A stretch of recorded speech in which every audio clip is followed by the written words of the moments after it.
Hello guys, welcome to my YouTube channel. आज मैं आपके लिए लेके आई हूँ तारा प्रिया और राजकुमार ध्रुव की प्रेम कहानी। तो शुरू करते हैं हमारी आज की कहानी। राजकुमार ध्रुव एक बहुत ही सुंदर, समझदार और संस्कारी राजकुमार थे। बहुत साहसी भी थे। तो अब वो काफ़ी बड़े हो गए थे। तो राजकुमार ध्रुव की माता ने कहा कि पुत्र, अब हम चाहते हैं कि आप विवाह कर लें। ये बात सुनकर राजकुमार ध्रुव ने कहा कि माताश्री, ठीक है, जैसा आप उचित समझें, किंतु हम विवाह करेंगे, लेकिन हमें एक अच्छी, संस्कारी, समझदार, धैर्यशील पत्नी चाहिए।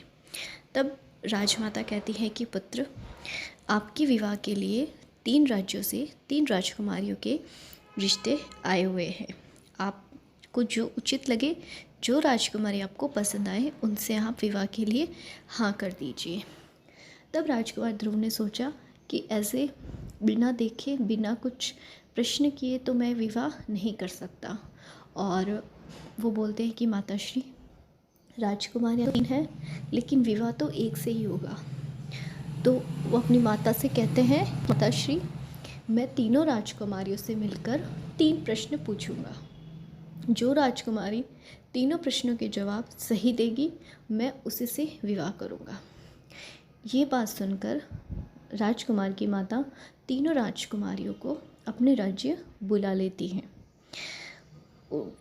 उनमें से एक राजकुमारी अनुजा, जो कि राजा चित्रांश की बेटी थी।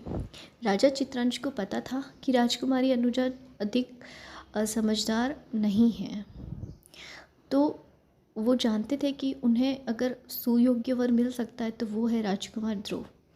तो उन्होंने राजकुमारी अनुजा की जगह उनकी सखी तारा प्रिया को सुंदर गहने, सुंदर कपड़े पहनाकर राजकुमार ध्रुव के वहाँ उन राजकुमारियों के साथ भेज दिया। तब राजकुमार ने तीनों को देखा, तो राजकुमार ध्रुव को देखते ही पहले ही नज़र में तारा प्रिया पसंद आ गई। किंतु राजकुमार के मन में 3 प्रश्न थे।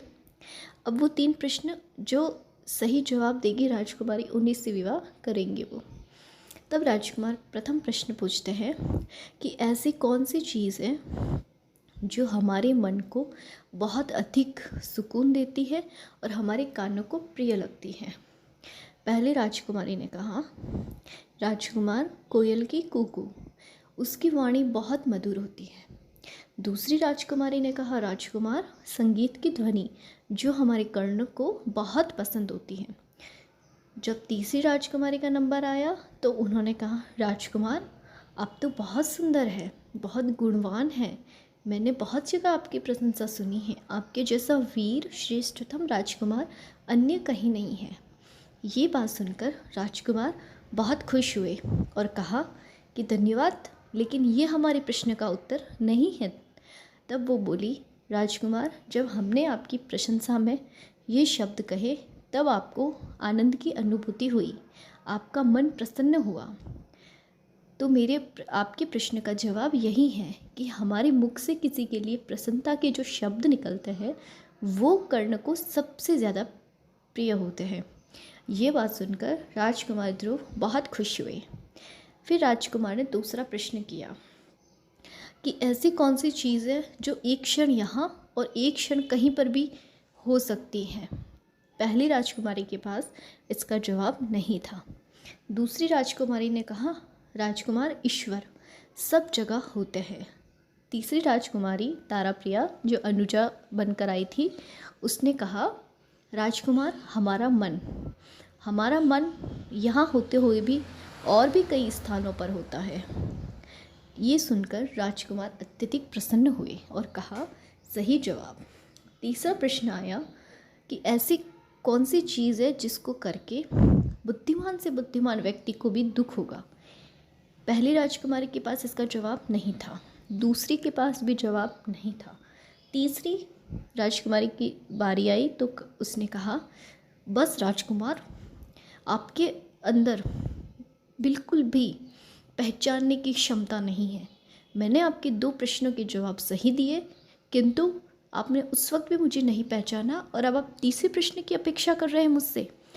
ये सुनकर राजकुमार को अत्यधिक क्रोध आया और उसी क्षण राजकुमारी को वहाँ से जाने का आदेश दे दिया। कहा कि निकल जाओ आप यहाँ से, हमें आपसे कोई वार्तालाप नहीं करनी। तब राजकुमारी वापस राजा चित्रांश के देश चली जाती है। कुछ समय बाद जब राजकुमार अकेले होते हैं और वो सोचते हैं तो उन्हें पश्चाताप होता है कि वो हमारी मेहमान थी, हमें उन्हें ऐसा नहीं कहना चाहिए था, हमने गलती की है, हम उनसे क्षमा मांगना चाहेंगे। ये सोचकर राजकुमार राजा चित्रांश के वहाँ चले जाते हैं और वो बोलते हैं कि हमें राजकुमारी अनुजा से मिलना है। लेकिन राजकुमार चित्रांश को पता था अनुजा दूसरी है और अनुजा के रूप में तारा प्रिया गई थी। तब वो तारा प्रिया को पुनः सुंदर गहने, कपड़े, वस्त्र देकर तैयार होकर राजकुमार के सामने जाने का आदेश देते हैं। तारा प्रिया राजकुमारी बन के चली जाती हैं। तब वो राजकुमार ध्रुव के सामने जाके पूछती है कि आप यहाँ क्या हुआ राजकुमार। तब राजकुमार बोलते हैं कि तारा प्रिया अनुजा, हमसे गलती हो गई, हमें आपको ऐसे शब्द नहीं कहने चाहिए था, हम क्षमा चाहते हैं आपसे। ये सुनकर राजकुमारी ने कहा कोई बात नहीं राजकुमार, लेकिन यही आपके तीसरे प्रश्न का उत्तर है। क्रोध और अपशब्द, ये बात कोई भी बुद्धिमान इंसान किसी को भी कह के पश्चाताप ही करेगा और उसको दुख मिलेगा। ये सुनकर राजकुमार अत्यधिक प्रसन्न हो गए और उसी क्षण उन्होंने उसे बोल दिया कि अब हम तुमसे ही विवाह करेंगे और बहुत जल्द हम बारात लेके आएंगे। और उसी क्षण उस राजकुमारी को अपने शाही कंगन पहना दिए। जब ये कंगन पहनाए तो राजकुमार ने कहा कि जब तुम दुल्हन बनो तब हमारे प्रेम की निशानी को ज़रूर पहन के आना। ये बात सुनकर वापस उसने जवाब दिया कि राजकुमार, गहनों की चमचमाहट में कहीं तुम खो न जाओ और हमारी प्रेम निशानी को भूल न जाओ। ये सुनकर राजकुमार को थोड़ा आश्चर्य हुआ, किंतु उस वक्त राजकुमार ने अत्यधिक ध्यान नहीं दिया और वो उस राजकुमारी से कहने लगे कि हम बहुत जल्द आएंगे आपसे विवाह करने के लिए, बस आप तैयारियां शुरू कीजिए, हमें आप अत्यधिक पसंद आ गई हैं, आपकी जो समझदारी है, आपकी जो बुद्धिमानी है, वो हमें बहुत पसंद आई। ऐसा कह के वो राजा चित्रांश के पास जाते हैं और बोलते हैं कि हमें आपकी राजकुमारी पसंद है, हम उनसे विवाह करना चाहते हैं। ये सुनकर राजा खुश हो जाते हैं। राजकुमार पुनः अपने देश लौट जाते हैं। वहाँ जाकर वो अपनी माता को कहते हैं कि हमें राजा चित्रांश की पुत्री पसंद है, हम उनसे विवाह करेंगे। विवाह की तैयारियां शुरू हो जाती है।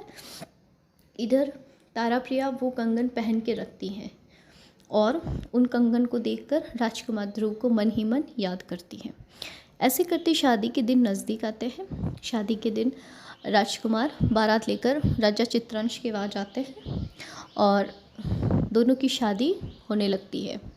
उसी क्षण वरमाला होती है, राजकुमार का अच्छे से स्वागत होता है और जब फेरे होते हैं तब राजकुमार की नज़र राजकुमारी के हाथों पर जाती है और वो राजकुमार हाथ देखकर बोलते हैं कि इन गहनों की चमचमाहट में कहाँ है हमारी प्रेम की निशानी। ये सुनकर राजकुमारी अनुजा घबरा जाती है, क्योंकि तारा प्रिया ने उन्हें ऐसी कोई निशानी के बारे में बताया नहीं था। उनकी घबराहट देखकर राजा ध्रुव समझ जाते हैं कि कुछ तो बात है। वो उसी क्षण उनका घूंघट हटा लेते हैं और पूछते हैं कि आप कौन हैं, आप वो नहीं हैं जिनके साथ हमारा विवाह होने वाला है और जिन्होंने हमारे प्रश्नों का उत्तर दिया है, आप कौन हैं। तब राजा चित्रांश कहते हैं कि ये हमारी पुत्री है राजकुमार, वो तो इनकी सखी थी, किंतु आपका विवाह इन्हीं से होगा। ये बात सुनकर राजकुमार ध्रुव क्रोधित हो जाते हैं और बोलते हैं कि हमें तो विवाह उन्हीं से करना है, उन्हें बुलाइए। ये बात सुनकर राजा चित्रांश क्रोधित हो जाते हैं और वो उसी क्षण वहाँ से जाकर अपने सैनिकों को बोलते हैं कि आप लोग अभी के अभी जाकर सारी दास दासियों को वहाँ से हटा दीजिए और तारा प्रिया को कैद खाने में डाल दीजिए। राजा का आदेश पाकर सैनिक तुरंत चले जाते हैं और तारा प्रिया को बंधक बना लेते हैं। और उसे कैद खाने में डालने के लिए ले जाते हैं। किंतु उसी क्षण राजकुमार ध्रुव वहाँ पहुँच जाते हैं, ढूंढते ढूंढते उस राजकुमारी को। किंतु सैनिकों के पीछे वो खड़ी होती है राजकुमारी। अब वो राजकुमार से कैसे संपर्क करे, इतने में उसे कुछ आइडिया आता है और वो अपने हाथों से कुछ चीज़ गिरा देती है। जैसे ही वो वहाँ पर एक पायल गिराती है तो राजकुमार का ध्यान उस तरफ जाता है आवाज़ सुनकर। तब राजकुमार उन सैनिकों को वहाँ से हटने का आदेश देते हैं और वहाँ वो सैनिक जैसे ही हटते हैं तो सामने उनकी वो राजकुमारी खड़ी होती है। ये देखकर राजा ध्रुव बहुत प्रसन्न होते हैं और बोलते हैं कि आप कहाँ चली गई थी, हम आप ही से विवाह करेंगे। और उनके हाथों में वो कंगन देखकर राजकुमार निश्चिंत हो जाते हैं कि ये वही राजकुमारी है जिनके साथ वो विवाह करना चाहते हैं। किंतु तारा प्रिया तो एक सामान्य लड़की थी, वो राजकुमारी नहीं थी। ये बात वो ध्रुव को बता देती है। किंतु राजा ध्रुव वो सब सुनकर भी बोलते हैं कि हमें तो आप ही से प्रेम है और हम आप ही से विवाह करेंगे। इतना सुनकर राजा ध्रुव उस राजकुमारी जो तारा प्रिया थी उससे विवाह कर लेते हैं और उसे अपने राज्य अपने साथ ले जाते हैं। तो फ्रेंड, कैसी लगी आपको हमारी आज की कहानी? तो अगर आपका भी प्रेम सच्चा है तो आपको वो ज़रूर मिलेगा। बस ज़रूरत है विश्वास की, हिम्मत दिखाने की। विश्वास जैसा कि ध्रुव का था और हिम्मत जैसी तारा प्रिया ने की थी अपने प्रेम को पाने की। तो बस खुश रहिए और हमेशा हैप्पी रहिए और भरोसा रखिए खुद पर, सब अच्छा होगा। मिलते हैं अगले वीडियो में एक नई कहानी के साथ। तब तक के लिए टेक केयर, बाय बाय।